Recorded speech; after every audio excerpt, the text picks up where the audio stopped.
Welcome to the recorded version of Providing Safe and Effective Nutrition for People with Dementia from May 16, 2017, part of the National Alzheimer's and Dementia Resource Center webinar series, sponsored by the Administration for Community Living. At this point, I would like to turn the floor over to Sari Schumann, who is going to walk us through a brief introduction. Welcome, Sari. Great. Thanks so much, Steve. Welcome to the webinar today on providing safe and effective nutrition for people with dementia.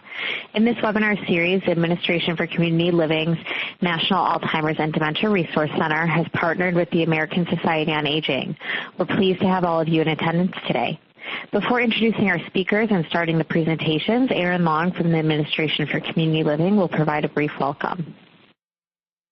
Hi, everyone. I just want to thank you for taking time out of your busy schedules to join us to learn about this very important topic. I thank, on behalf of the Administration on Aging and Administration for Community Living, our presenters for taking their time today to share their knowledge with everyone, and I hope you benefit greatly from the presentations today. Thanks. Back to you, Sari. Thanks, Aaron.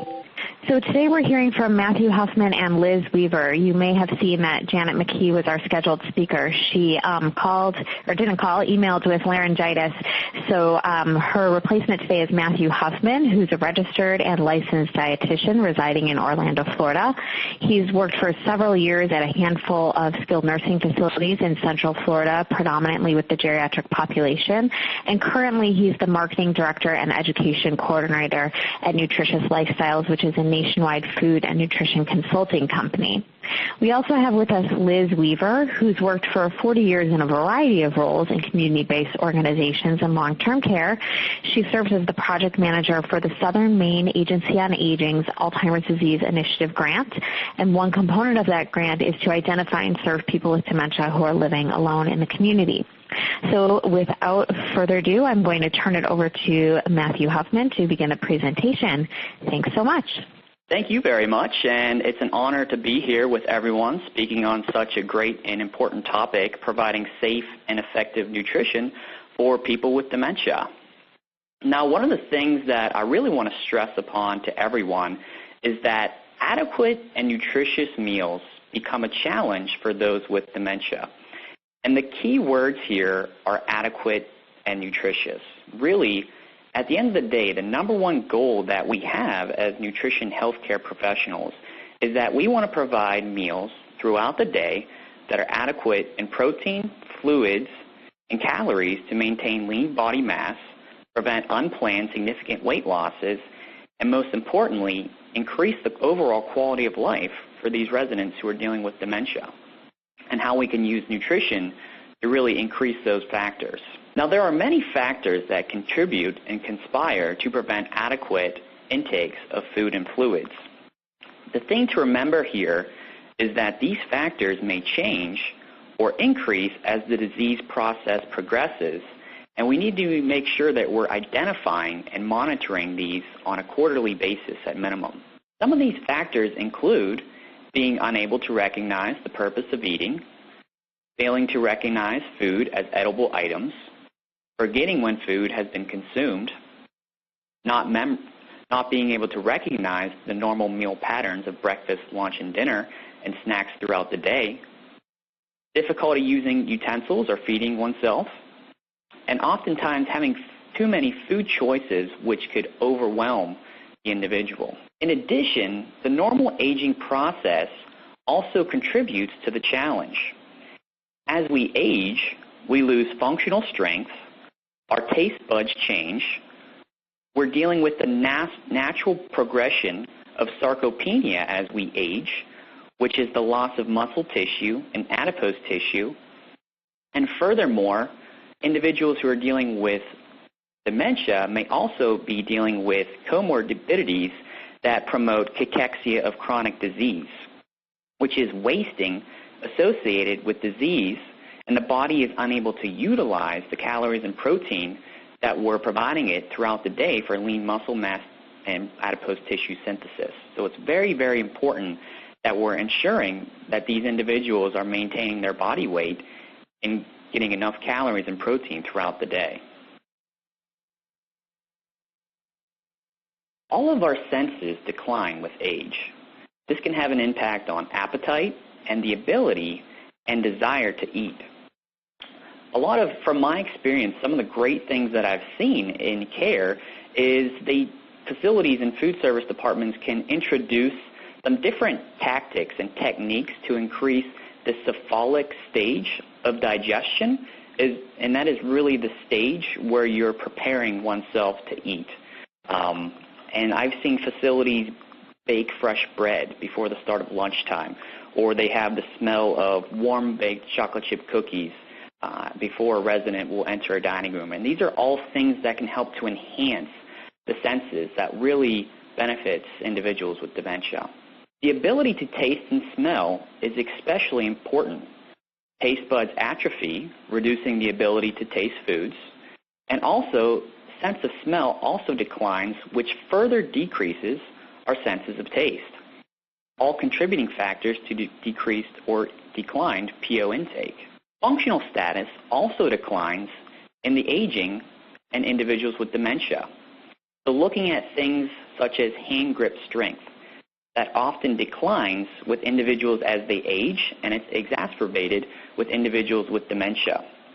So one of the great things that you can utilize when you're interacting with individuals with dementia is something called a hand grip test. It's a big identifier of their ability to feed oneself. So if you shake a hand of an individual and they are not able to firmly grasp your hand back, then they are going to have a really difficult time feeding oneself. So using that as a trigger and an identifier that this individual will need a lot more assistance at mealtime than someone who has that same functional grip strength.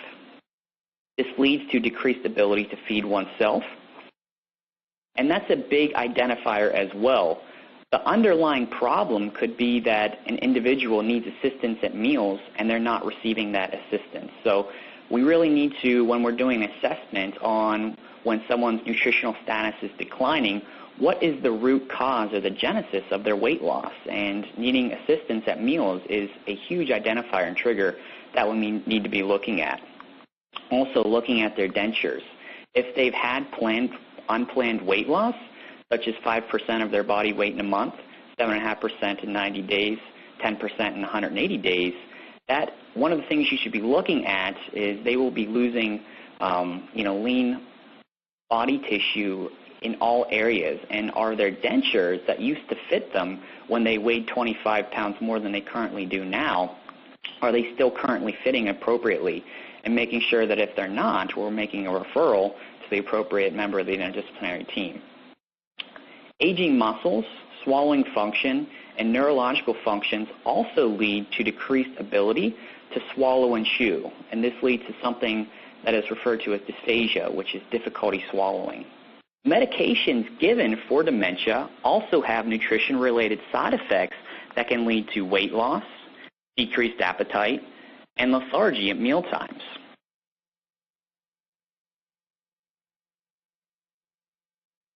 Memories and memory loss in dementia also play a role in meal intakes. As we all know, food is such a big part of our lives. It's such a large social event. I know, and I'm sure as all you can agree, some of my favorite family memories have been shared around a dinner table, thinking of Christmas Eve dinner, Thanksgiving dinner. Food and memory loss are intimately tied together, and memory loss is also correlated with decreased PO intake.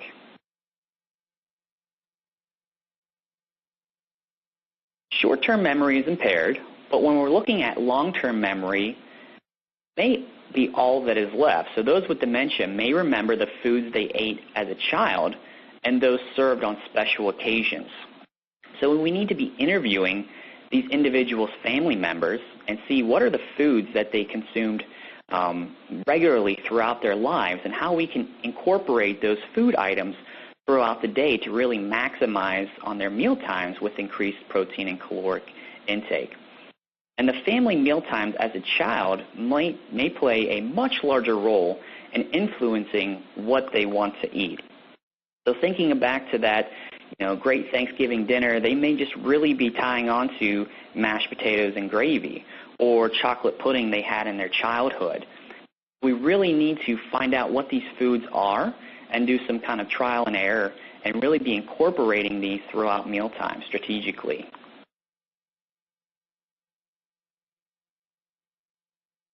Nutritional risks in dementia.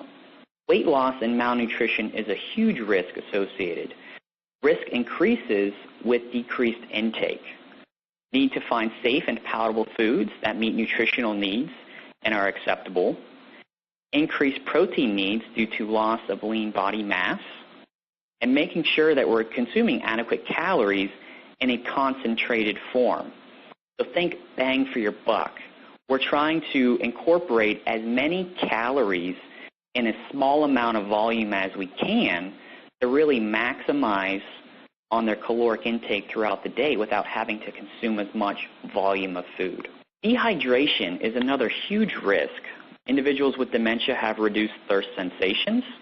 They oftentimes forget what thirst is and what fluid is for. They have swallowing difficulties, and they may have a need for thickened liquids. So typically we think of thin liquids, but residents who receive dementia, they may need honey-thickened liquids or nectar-thick liquids, or even to the extent of pudding-thickened liquids to safely swallow the fluids without the risk of exasperation. Adequate fluid is essential due to the increased risk for dehydration. At the end of the day, we have to find ways to increase the aroma and the flavor of food, recreating those lifetime memories, providing adequate food and fluids in a safe manner, and provide the assistance that they need. Making mealtime easier and more effective, the focus should be on the priority of eating itself. People with dementia do not need a restrictive diet. So you may see someone with a different disease state who may have type 2 diabetes be on a carb-consistent or carb-controlled diet. But people with dementia, we really need to focus on liberalizing their diet to a regular diet and not having them on a restricted diet such as low-fat, low cholesterol, or carb-consistent diet. What you do need to monitor is the appropriate texture of the food and the consistency of the liquids, because we do need to be safe in that regard, having them on the appropriate mechanically altered diet and the appropriate thickened liquids if necessary.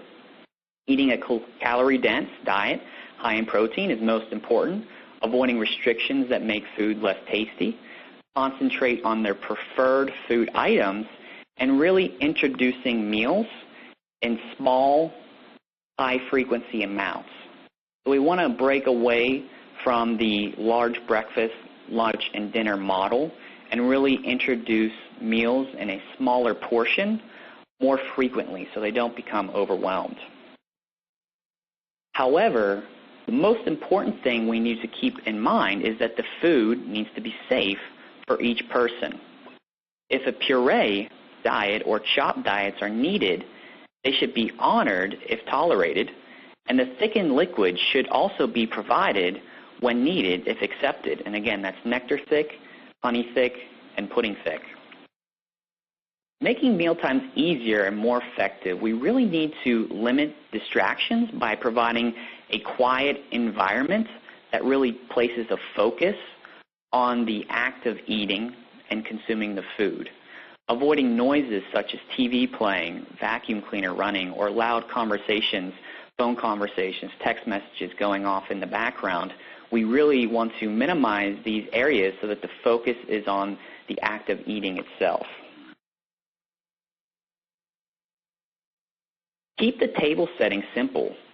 Avoid table centerpieces or plastic fruits, which may become distracting or dangerous if they mistake the plastic food item as a real food item. And use only the needed utensils. We don't want them to get overwhelmed with 3 different varieties of forks.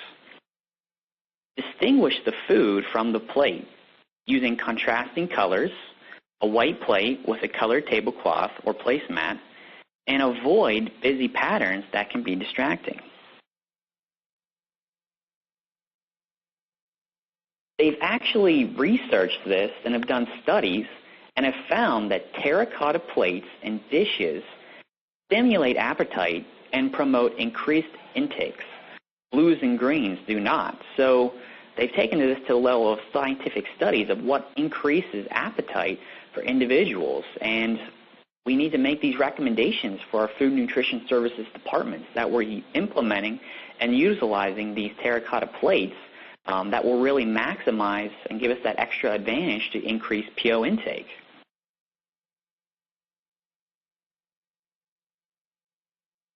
You have to ensure that temperatures are checked very carefully, as individuals with dementia may not know if something is too hot or too cold for that matter. Serve only one food item at a time without overbearing an abundance of flavors all at once. Too many foods at once may be overwhelming and confusing.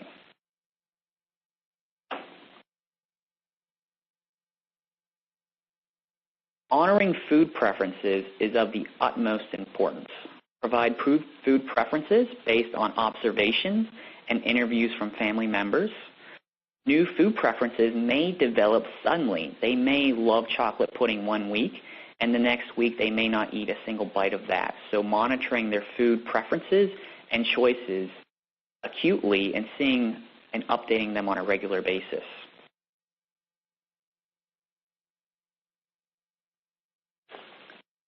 Allow plenty of time to eat. Swallowing or chewing difficulties may cause slow eating. Distractions or forgetfulness may also delay eating. And at least an hour or more may be required to finish a meal. If difficulty eating is observed at any point in time during the assessment or interaction with the individual, make sure that we alert the entire interdisciplinary team, making sure they're receiving the assistance they need at mealtime. They may need more prompting and cueing in between bites, or making sure that we're alerting speech therapy, occupational therapy, and the registered dietitian to making sure that the consistency of the diet and the liquids are appropriate.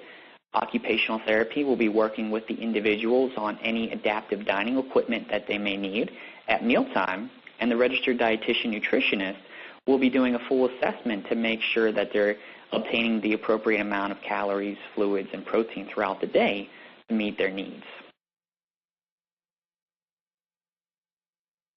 Make meals a social event if confusion is not too great. Plan meals around favorite special occasions, and make sure that they're sitting with their preferred table mates. They'll get accustomed to the individuals that are surrounding them and will become more comfortable eating around those same table mates. They want consistency.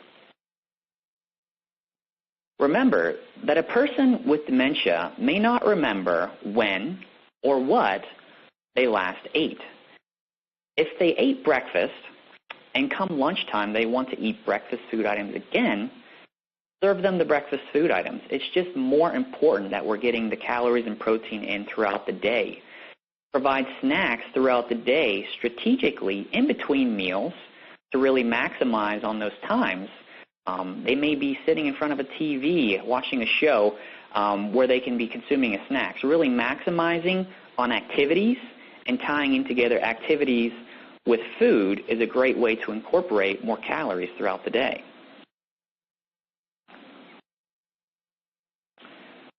Encourage independence. Providing adapted serving dishes and utensils is very effective for individuals that can adequately feed themselves.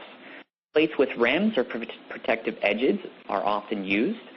Spoons with larger handles so that the individual can grip them more effectively. And finger food. Finger food, eating things such as fish sticks or chicken bites, really promotes that independence and can also subsequently increase PO intake.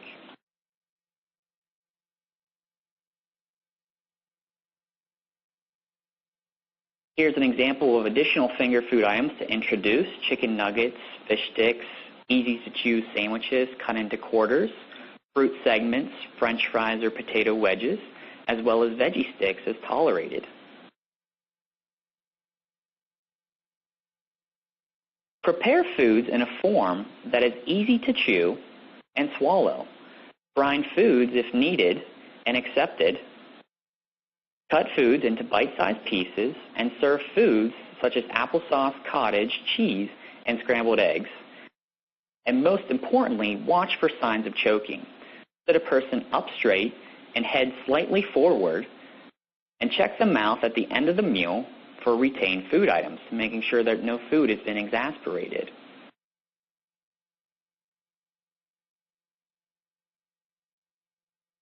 One of the biggest things that we can do to make foods more bang for their buck, nutritionally speaking, is implement a fortified foods program for these individuals.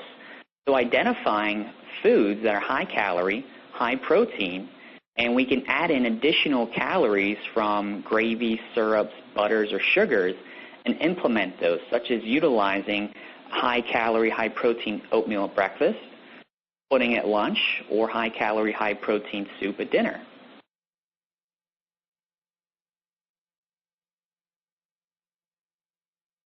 Finally, focusing on hydration is very critical in individuals with dementia. We want to be offering fluids throughout the day in a variety of forms, not only in a drink form, but also in the foods that they consume, such as fruits or popsicles, etc. We want to enhance the fluids just as we enhance the food by utilizing Crystal Light, fresh citrus fruit, etc. to water to make it more appealing and enhance the taste buds. Serve a variety of beverages to avoid flavor fatigue, and remember to always honor thickened liquids as needed if accepted. Hello, this is Liz Weaver from Southern Maine Agency on Aging. I'm really delighted to be here.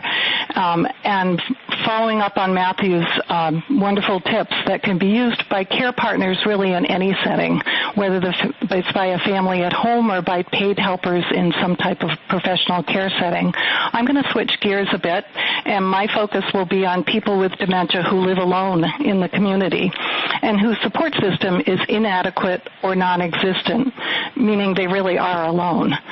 And what we're going to talk about specifically is the strategy of delivering a home-delivered meal type, a Meals on Wheels type service to these folks, recognizing that they may have difficulty with the nutrition. And what I'm going to demonstrate here is that even when we bring the meal to them, there are still a lot of ways that things can go wrong, and I'll cover some of those pitfalls. I'm also going to talk about some of the ways that we can tell that the person is likely to have trouble navigating the home-delivered meal service, some red flags, if you will. And finally, I'll share some of the strategies that we have found to help. So just a little bit of context here. I am in Maine, and my organization is one of 5 area agencies in Maine. Maine itself has a population of about 1.3 million, the entire state, and it's a really big geographic area. My area, which is the light blue area down at the southernmost tip, serves about 1/3 of the population 65 plus. Maine is the oldest state by median age, and we're also a rapidly aging state. And according to a recent study by the Alzheimer's Association and the CDC, about 30.8% of Maine residents with memory problems also live alone. So what we've done with our Administration on Living Alzheimer's Disease Initiative grant, we're actually in the 3rd year of that process, and what we focused on is developing an expanded Meals on Wheels assessment tool to identify meal clients who need additional services, and also within that to identify clients with memory impairment, particularly those who are living alone without adequate support. And we've also developed a community support initiative, which is really complex care management service for those folks, and with that added a multidisciplinary community care planning process so that we could wrap some service around them. So any of you who have served or worked with older adults recognize these kinds of issues. They're very common to older adults wherever they may be. Things like transportation or driving or bereavement or isolation or decision-making and avoiding falls. Those kinds of things are very common. But if you layer on the fact of living alone, and each issue becomes more critical and more complicated, particularly for those in rural areas without ready access to transportation, and that pretty much describes my whole state. And then if you layer on Alzheimer's disease or a related dementia, every issue becomes exponentially more complicated. And finally, layer on having little to no family support and everyday activities, things like eating, the ones that we take for granted, become more and more difficult to accomplish. So this slide is courtesy of Dr. Ken Hepburn, the author of the Savvy Caregiver Training Program that was developed for families caring for a person with dementia in the community. I love this slide because it's an effective way to show how complicated cognition or thinking really is. We take our brains for granted, but our brains use all of these various skills that you see here to keep us from becoming confused and overwhelmed. Dementia affects all of these skills over time. So dementia is so much more than memory or forgetting. The progressive loss of executive function, and you see up here things like, there are many, many skills involved, but things like attention or memory or problem solving, planning, initiation, judgment, those kinds of things when they are eroding result in things like missed appointments, unpaid bills, disrupted health insurance and public benefits, disruptions or disconnections from health care, extreme self-neglect, that's something that we've seen, frequent calls to police and other emergency providers, and trouble doing something so basic as heating up a frozen meal. So let's take a look with what could go wrong with nutrition. Well, eating is a really complex activity. There are many decisions and steps involved before getting to the point of actually ingesting the food. So things like memory, remembering that a home-delivered meal referral has been made and that a driver will be coming to the door, remembering to answer the door or to eat. Abstraction, which is many different things, but one is to recognize that the pangs that one feels are hunger and what to do about it. Being able to visualize and find food that is out of sight. So that means food that's in the refrigerator or behind cupboard doors.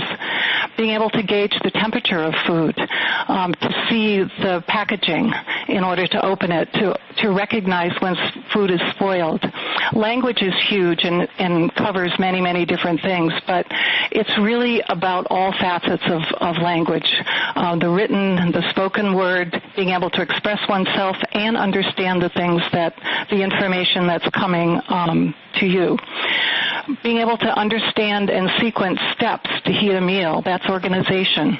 And being able to attend to the meal without getting distracted.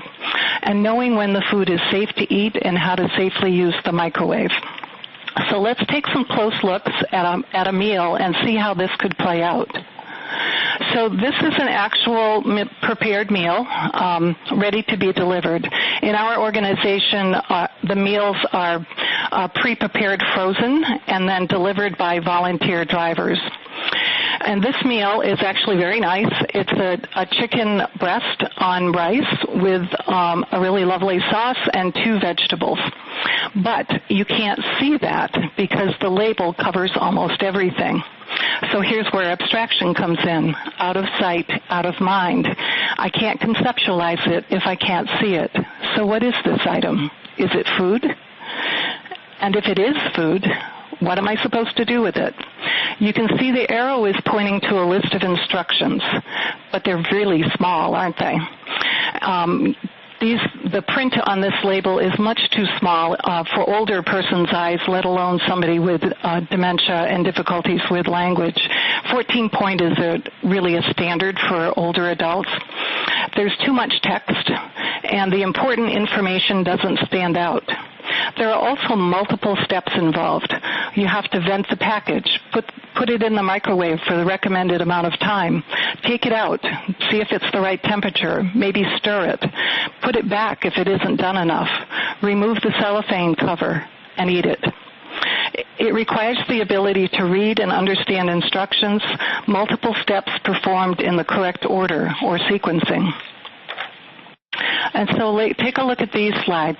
In order to, before you put the meal in the microwave, the instructions direct you to vent the package by peeling back the edges on the corners. Otherwise, if you heated it and took it out, the escaping steam could cause a burn. But take a look here. When the meal on the right is on a wooden surface, and you can, if your eyes are good, you can see the edges of the cellophane against the edge of the meal and know to peel that back. I expect that an older person's eyes might not be able to see that, and someone with dementia would have a great deal of trouble. The picture on the left is in the microwave itself, and that edge virtually disappears.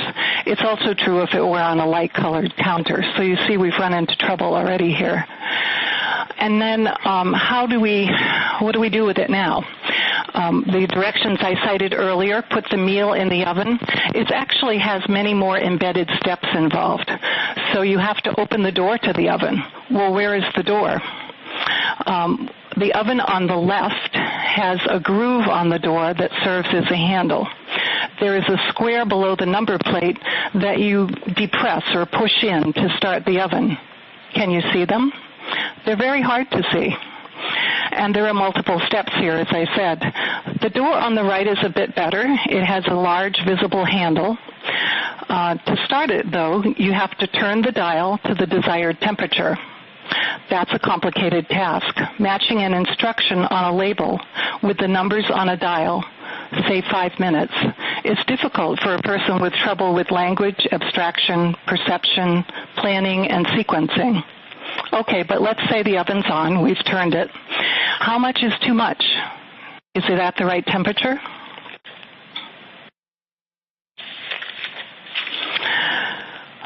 Attention is the cognitive skill that we use to put something in the microwave and either stay put until it is done, or if we do walk away, to sustain our attention.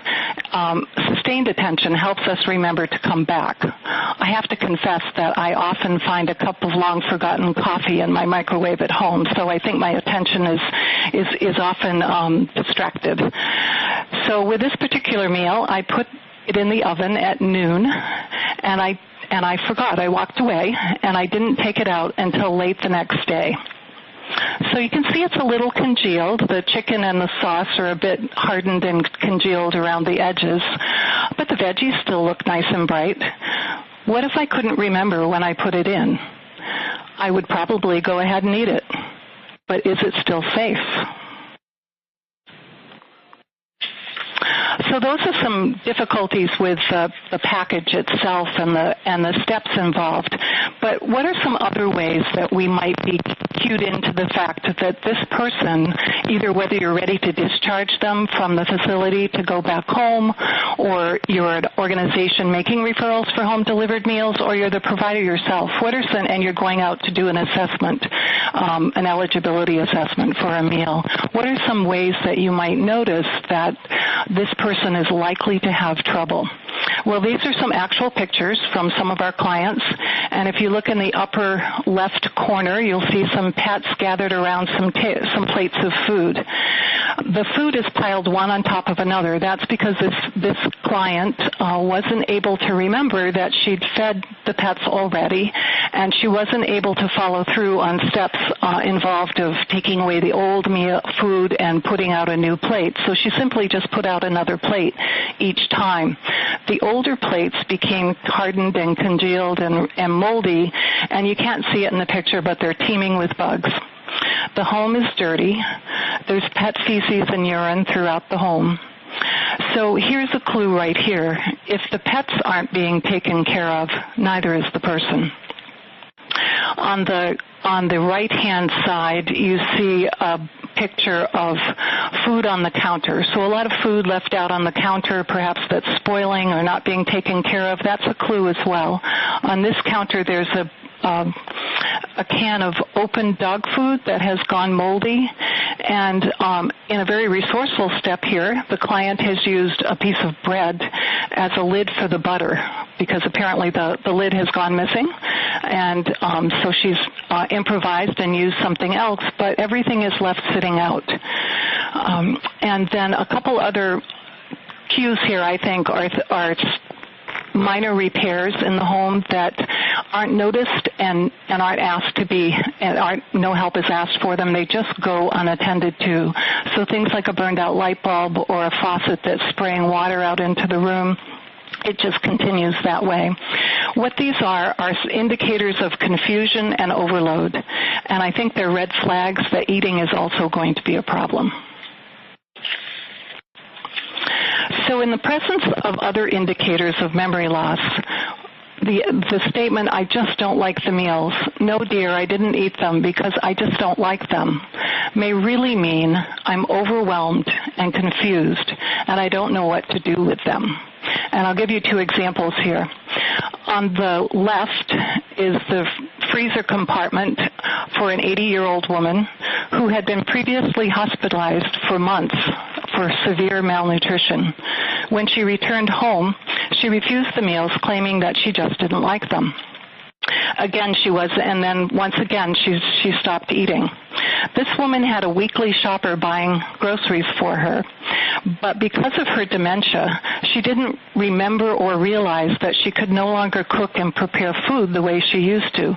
So every week she ordered the same list that she would have shopped for years ago, which involved a lot of raw meat and foods that needed to be prepared, all of which piled up in her refrigerator and freezer. Another woman on the right here had home-delivered meals piled up, but virtually nothing else. There's really nothing in her refrigerator either or her cupboards. She couldn't cook, and she wasn't able to heat the frozen meal. She, too, said she wasn't eating the meal because she just didn't like them. So here's just a summary, and we've talked about most of these, so I won't spend much time on them, but it's a summary of the kinds of things that could result in a person saying, well, I just don't like the food, because what they're not going to tell you is that they don't know what to do with it. And I think we covered most of those, so I'm going to move on. Here's some strategies that we've learned in the process of implementing our community support program and our interventions for people with dementia living alone. Here's some things that we've found do seem to help. It's important to identify people with memory concerns, so maybe going the extra step when you do a Meals on Wheels eligibility determination to identify those people who have a memory concern. Some people will actually tell you that they do. Other people will deny that, but the person making the referral will let you know that there seems to be a memory problem, or just with some observation and listening, you can get an idea that that may be the case. Later on, as meals are being delivered, the drivers will certainly let you know that memory is a problem. I think it would be important to assess the ability to prepare and eat the meal, and that's not a difficult thing to do, but just in having a friendly, warm exchange with the person in the process of getting them set up for home-delivered meals, we can ask about their microwave. I see a lot of different ovens, and I wondered what yours look like. Can you show me how it works? Can you show me where your meals go so our driver will know where they belong in the freezer? Can you show me how you do that? Oh, that's interesting. How do you prepare that meal? And just a friendly exchange can quickly gather some insight into how difficult this might be for the person. And paying attention to the other cognitive red flags that I talked about earlier.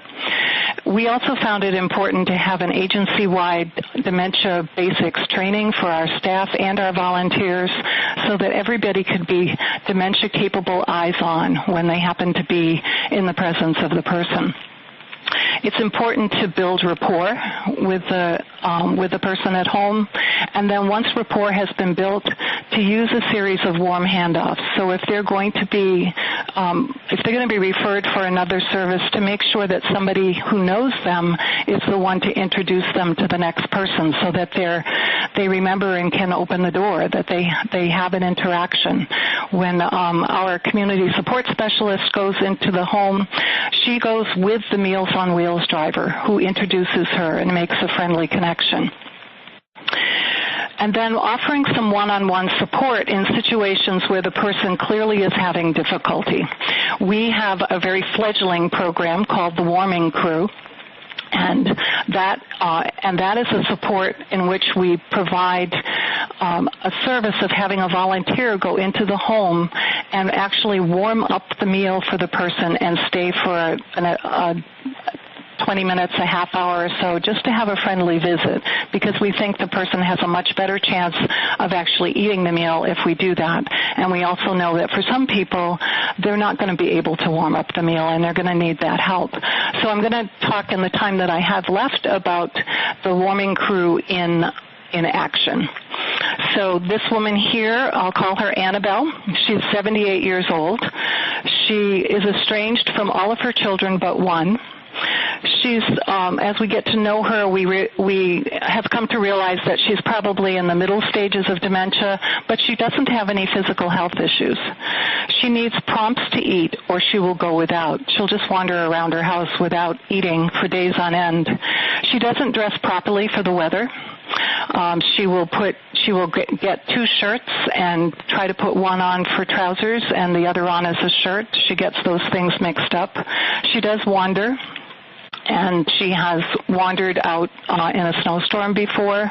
And I'm sure many of you are thinking that a quick referral to APS is in order. And just to let you know that that's another whole presentation, but they were aware and eventually became our partners in working with this client. She has her Meals on Wheels driver and her homemaker, who's set up by the dementia specialist, are her primary contacts. Her son lives nearby, but he's not reliable or consistent due to his own mental health and addiction issues. Annabelle has two large dogs, Dobermans in fact, and she forgets to feed or water them. Both have untended abscesses on their bodies. She subsists on Diet Coke and Klondike bars. She has Meals on Wheels piled up in her freezer. In her freezer, that shot I showed previously was her refrigerator. She says she doesn't eat the meals because she just doesn't like them. She needed one-on-one support. So the nutrition site manager recruited Barbara, who's pictured here on the right, to be a volunteer meal warmer for Annabelle. On Tuesdays and Thursdays, a Meals on Wheels driver delivers a frozen meal for that day and extra meals to put in the freezer for Annabelle to eat during the remainder of the week. On delivery days, the driver also warms up a meal and serves it to Annabelle. Barbara visits on Monday, Wednesday, and Friday when there's no meal delivery. She brings her own lunch and heats a meal from the freezer for Annabelle. Then they eat lunch together. With company in the queuing from Barbara, Annabelle eats all of her meal. She's been trying new things, and she even eats items that she used to say she just didn't like. Barbara stays an extra half hour, sometimes longer, for friendly conversation and an activity they both enjoy. She also makes sure that the dogs have food and water. Annabelle has a homemaker who adjusted her hours in order to come a half hour just on Saturdays to make sure Annabelle gets a meal that day, and her son agreed to be responsible for Sunday. When asked about the impact of the Warming Crew for Annabelle, our dementia specialist replied, "It saved her life." And that's all I have time for today, so I guess I'll turn it back to Sherry for questions. Sherry. Thanks, Liz. Thanks, Matthew, for your presentations. We do have some questions that have come in, and others are welcome to start entering their questions into the chat feature of the webinar as well. I wanted to remind everyone that the slides are available on your screen. You can download them, and the session was recorded and will be available on the NADRC.acl.gov website and also on the ASA website. Let's see. We have some questions that came in. One person was asking about supplements that might be added to food to increase calories or protein. Matthew, can you address that one? Yeah, so actually what's best practice is to have a food first philosophy. So let's say an individual needs 2,000 calories per day in their diet, and they're consuming, say, 1,500 throughout the day. If we can bridge that gap, that 500-calorie gap with food first, that will be our first preference. So adding in, high-calorie, high-protein gravy, sauces, and condiments, adding extra butter to mashed potatoes or butter and brown sugar to your morning oatmeal, or switching to full-fat dairy, whole milk. That's definitely the route we'll want to go.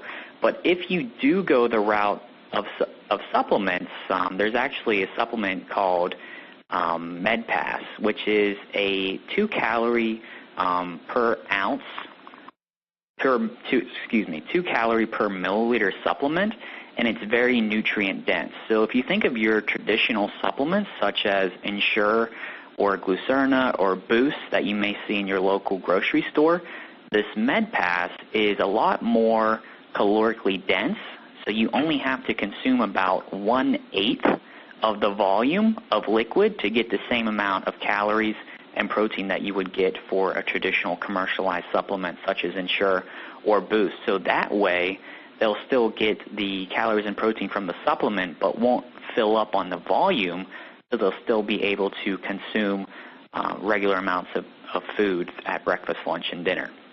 There are also fortified food recipes that you can even do a quick Google search on. For instance, there is a fortified hot cereal, which is in approximation of 750 calories. So if someone is only consuming oatmeal breakfast, if you fortify it with a recipe, it'll be a very nutrient-dense and really high bang-for-your-buck nutrition. Great, thanks so much. So a few questions, Liz, that came in about the meal service. Either has your agency or do you know if Meals on Wheels is taking action to kind of change their practices with food preparation and food deliveries to accommodate people living with dementia? I know that you've added the warming crew. Mm-hmm. Any other changes that you know of that are coming down the line at all?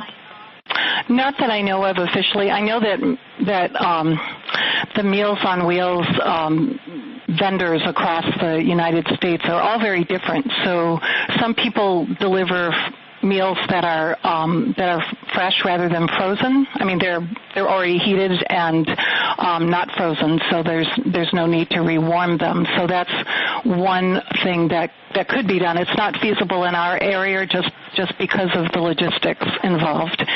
So that's why we went to the warming crew. But I think the first thing is going to be to recognize that it's really an issue and that people, it's just not enough to hand a person a meal. And even somebody who gets given a warmed meal or a hot meal at the door still may get distracted or not sit down and eat it. So it's paying attention to, I think the biggest thing that I would suggest is to simply pay attention to meals not being eaten and don't assume that that's a person's choice or that they just don't like them, so that's their right, they can choose that, but to dig a little deeper and see if you can figure out why that might be the case. Great, thank you. Another question, Liz, that came through that you might be able to address, Matthew might be able to as well. Someone asked about if there are some tips to help someone with dementia who might have paranoia surrounding food or eating.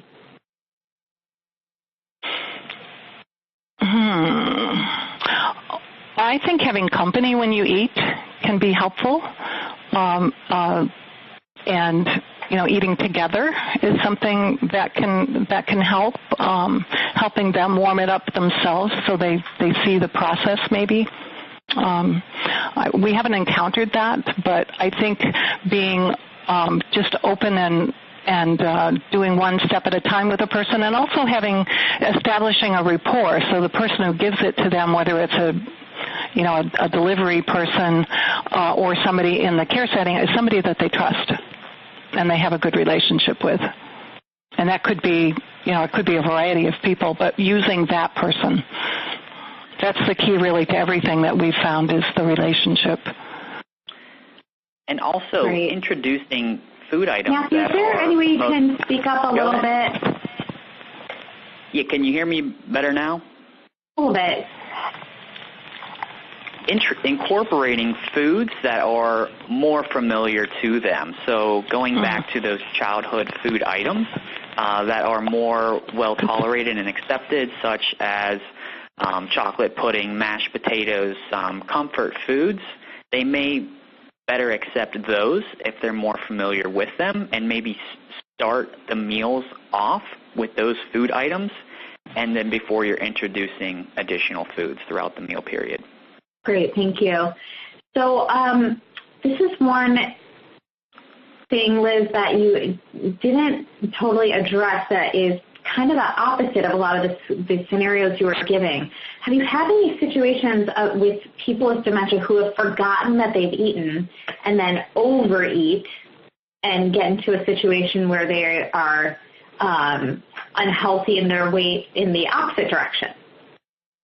I have certainly seen that in my career, and I've seen that when I've worked in long-term care settings, that the person simply forgets, or we have caregivers who tell us that they're always hungry, or they think it's lunch again. And I think, and Matthew will probably chime into this, but I think some more lower calorie things that they can eat might be helpful. But I haven't seen it in the home in the person living alone.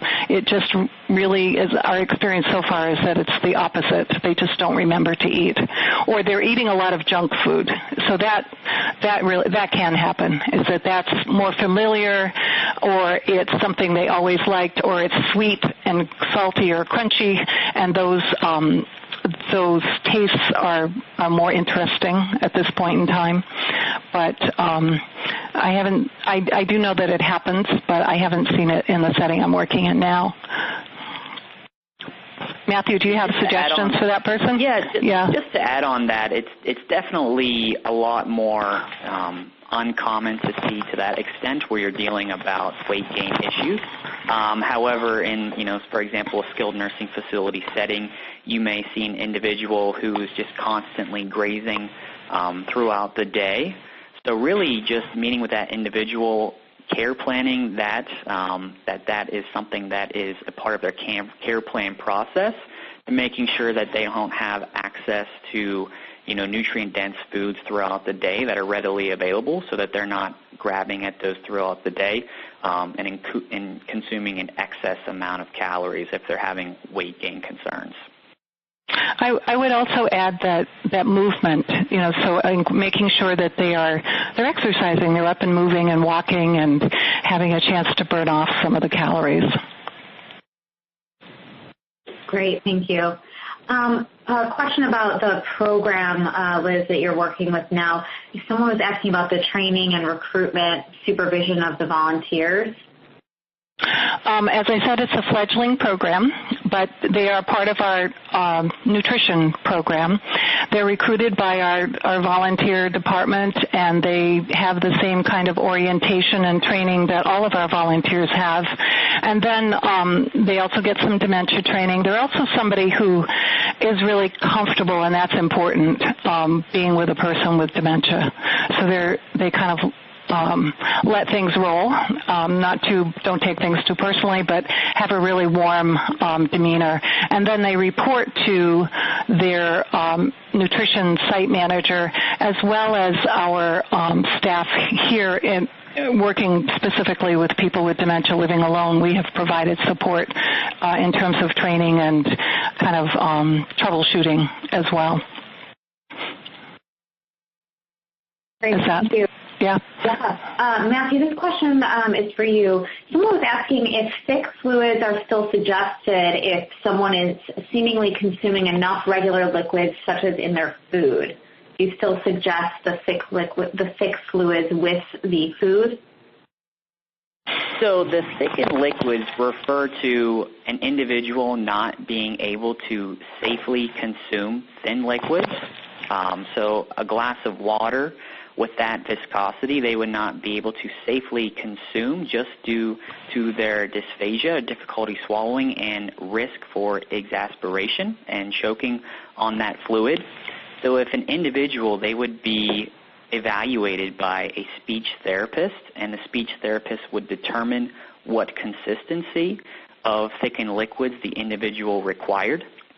And if they did indeed require thickened liquids, then they will have more difficulty consuming adequate amounts of fluids throughout the day due to thickened fluids not being as readily accepted and tolerated just due to the unnatural consistency, as well as the individual not consuming enough fluid throughout the day. So if they indeed need thickened fluids, then they should be given throughout the day in different increments and stages, and really encouraged to consume those to maintain adequate hydration status.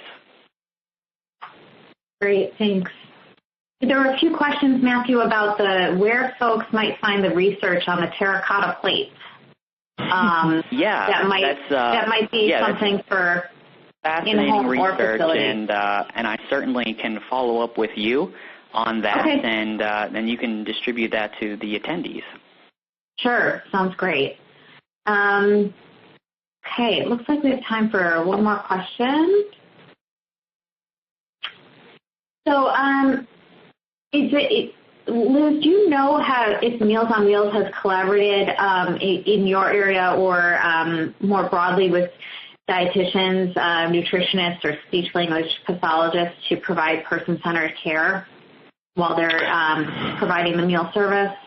Or is that done more on a different level? I would think that's more on a different level. There are nutritionists, dietitians involved in the planning of the meals. That's actually required, that the meals be approved, go through a dietitian-approved process. So because they have to meet all the recommended guidelines for what should be in a meal. And we do provide, and as I said, they do differ across the country. Some are great big programs, some are small programs, and so that makes a difference in what they're able to provide.